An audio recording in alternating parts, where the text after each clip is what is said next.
السلام عليكم ورحمة الله. كيف كله حاله؟ سعد الله أوقاتكم بكل خير متابعي الكرام. عندي قصيدة أبيات من قصيدة وليس قصيدة كاملة طبعا.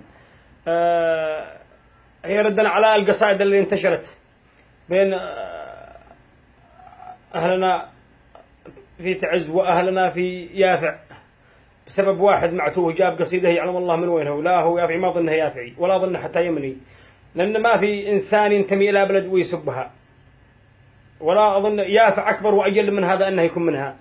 المهم أتمنى من كل شاعر أن يجيب قصائد وطنية، قصائد تحبب الشعب لبعضه، قصائد لنبذ الطائفية والمناطقية والتحريض.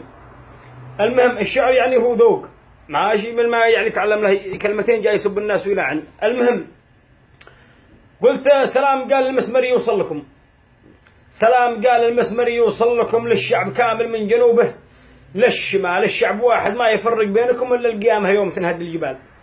الشعب واحد ما يفرق بينكم إلا القيامة يوم تنهد الجبال. تعز من يافع ويافع منكم، لا تسمعوا هرج الشواني والجهال خليت والمعتوه حرش بينكم وانتم يمانيين، وسياد الرجال خليت والمعتوه حرش بينكم وانتم يمانيين. وسياد الرجال دي شبها جالس يسمع شعركم، حرش وحرض بينكم ذاك النعالي. اصحاب تعز العز ما في مثلكم، احرار وابن احرار ما فيها جدال.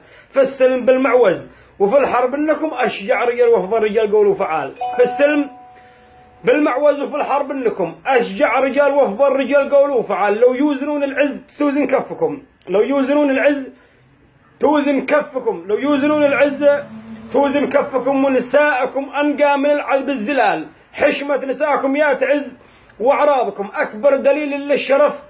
فيكم مثال تعزنا منكم وفيكم وابنكم، لي منعكم خل القصايد والجدال. تعز أنا منكم وفيكم وابنكم، لي منعكم خل القصايد والجدال. ذاك المبقبق ذي غلط في حقكم، ذاك المبقبق ذي غلط في حقكم لو هو يماني ما تصور بالعقال. ذاك المبقبق ذي غلط في حقكم لو هو يماني ما تصور بالعقال. ويافع العزة سلام يخصكم، ويافع العزة سلام يخصكم يا نسل الحمير يا حسينين الخصال. ما حد يمثلكم سوى عقالكم، ما حد يمثلكم سوى عقالكم، وما ينتسب لكم من لسانه نعال. اللي شتم وانهال كونه باسمكم حاشا رجال يافع يمثلهم نذال. منا وفيكم ربعنا هم ربعكم، منا وفيكم ربعنا هم ربعكم. ما حد يفرق بيننا هذا محال، ما حد يجهل يافع وذكر اجدادكم، ما حد يجهل يافع وذكر اجدادكم. سمعه شريفه ذكرها عالم بعال. الموت الاحمر واضحه بخشامكم، الموت الاحمر واضحه بخشامكم.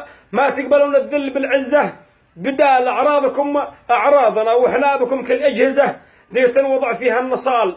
احنا اعراضكم واعراضنا واحنا بكم كالاجهزه ذي تنوضع فيها النصال. قبل الختام هذه قصيده هي حكم، قبل الختام هذه القصيدة هي حكم. أخوة خلاص يكفي قصايد يا رجال، ما عاد نبغى نسمع علينا وضدكم. يكفي وطن الحرب ذي به والقتال، وختامها صليت ما رعد هدكم وسقات عز من بعد يافع الأطوال.